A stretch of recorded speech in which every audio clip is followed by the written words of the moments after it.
Mukunda jewelleries వారి Mukunda silks ఈ నెల 23న దిల్సుఖ్ నగర్ లో గొప్ప ప్రారంభం. ప్రతి 3000 షాపింగ్ పై 3 గ్రాముల సిల్వర్ కాయిన్ ఫ్రీ. త్వరపడండి, ఈ ఆఫర్ ఈ నెల 23 నుంచి 30 వరకు అన్ని బ్రాంచ్లు వర్తిస్తుంది.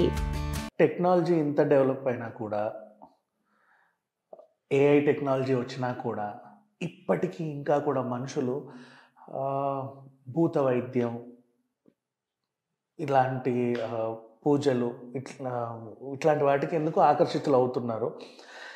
ఫర్ ఎగ్జాంపుల్ కామాఖ్య లాంటి టెంపుల్కి వెళ్ళడం, అక్కడ రకరకాల పూజలు చేయించుకోవడం అదొక నమ్మకం పక్కన పెట్టేస్తే, గ్రామాల్లో ఏ చిన్న ప్రాబ్లం వచ్చినా హాస్పిటల్స్కి వెళ్ళకుండా భూత వైద్యుల దగ్గరికి వెళ్ళి ఇదేదో దయ్యం పట్టినట్లుగా ఫీల్ అయ్యి రకరకాల పూజలు చేయించుకుంటుంటే వాళ్ళు ఏం చేస్తున్నారంటే చిన్న మహిళలు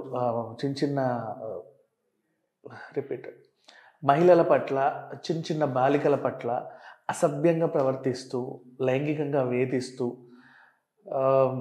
వాళ్ళ ఈ అదరిద్రాన్ని తీర్చుకుంటున్నారు. ఇంకా ఏం చెప్పాలి.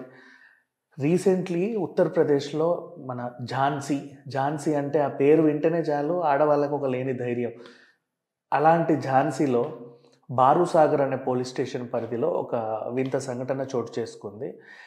ఏమైంది అంటే, ఒక 12 ఏళ్ల బాలిక ఇక్కడ గొంతు నొప్పితో బాధపడుతుంది. అంటే సరిగ్గా మింగలేకపోతుంది.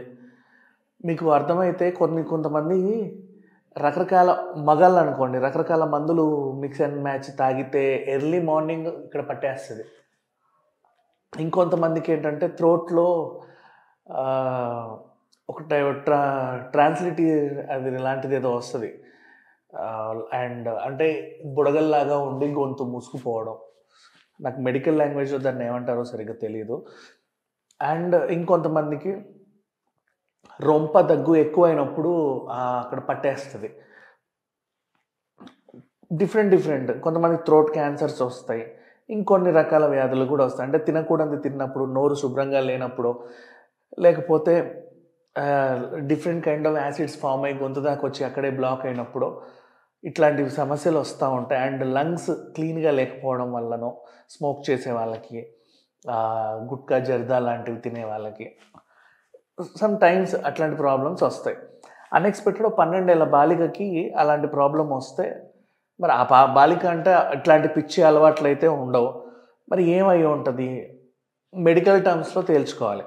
ఆ గ్రామంకి దగ్గర ఉన్న చిన్న హాస్పిటల్ తీసుకెళ్తే పాపం ఆ డాక్టర్కి ఏం తెలుసో తెలియదు కానీ ఇది మేము చేయలేము అన్నట్టుగా అంటే రకరకాల మందులు ఇచ్చినప్పటికీ తగ్గల. మేబీ ఇంకేదన్నా పెద్ద హాస్పిటల్ తీసుకెళ్ళి ఎక్స్రేలు, స్కానింగ్లు చేస్తే తెలిసేదేమో, కానీ వాళ్ళ ఆర్థిక స్తోమత కూడా దానికి సరిపోక గ్రామంలో వీళ్ళు మాట్లాడుకుంటూ ఉంటారు కదా, బాలికకు దయ్యం పట్టింది, దయ్యం వచ్చి ఎప్పుడు ఇలా గొంతు పిసికి ఇట్లా పట్టుకొనే ఉంటుంది, విడిపించాలి, అందుకని చెప్పేసి సరిగ్గా తినలేకపోతుంది, ఊపిరి తీసుకోలేకపోతుంది అని చెప్పారు. నిజమేననుకొని నమ్మి అక్కడ నివారీ ప్రాంతంలో సినౌనియా అనే ఒక ఏరియాకి హర్భజన్ అనే ఒకడు ఉంటాడు, నార్మల్గా భూత వైద్యుడు.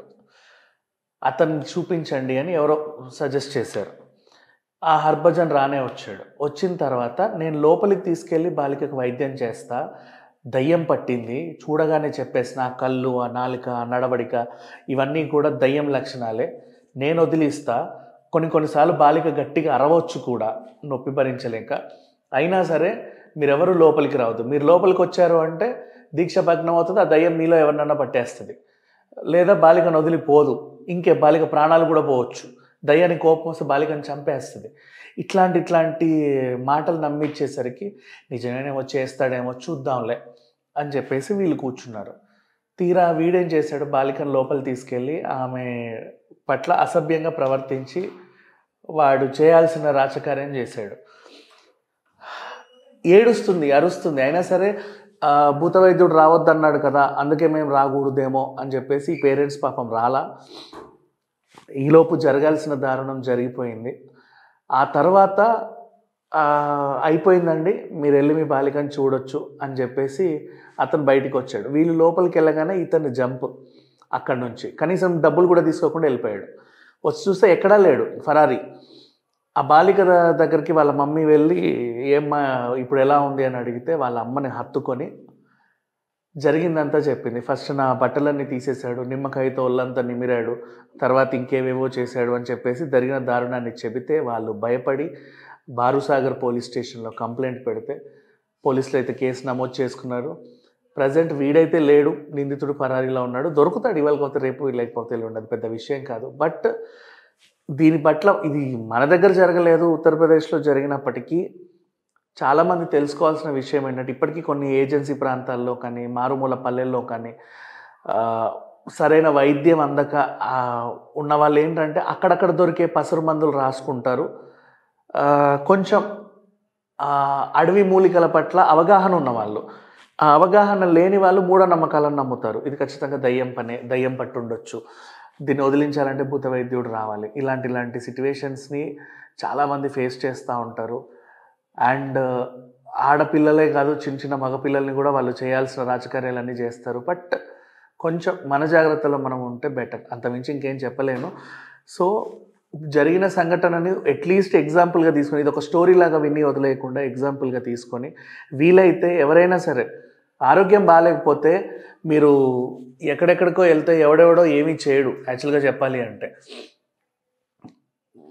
ఇట్లా పెట్టేసి దయ్యాన్ని వదిలిస్తాం, భూతాన్ని వదిలిస్తాం, ఇంకేదో చేస్తాం, ఈ చెప్పే వాళ్ళంతా కూడా ఫేక్. ఎప్పుడు ఎవరిని నమ్మకండి. ఆరోగ్యం బాగాలేకపోతే హాస్పిటల్స్కి వెళ్ళండి, లేదా ఉచిత వైద్యశాలలు కూడా కొన్ని ఉంటాయి. ఇప్పుడు అందరి చేతుల్లో ఫోన్లు ఉన్నాయి కదా. ఈవెన్ కంటి ఆపరేషన్లు, క్యాన్సర్ ఆపరేషన్లు అన్నీ కూడా ఫ్రీగా చేసే కొన్ని స్వచ్ఛంద సంస్థలు కూడా ఉన్నాయి. అడిగి తెలుసుకోండి. వీలైతే కొంచెం ఛార్జీలు పెట్టుకొని వెళ్తే మిగతా అంతా వాళ్ళే చూసుకుంటారు. అంతేకాని భూత వైద్యులు వాళ్ళు వీళ్ళు స్వామీజీలు దయచేసి దొంగ బాబాలు వీళ్ళ నమ్మకండి. Thank you so much.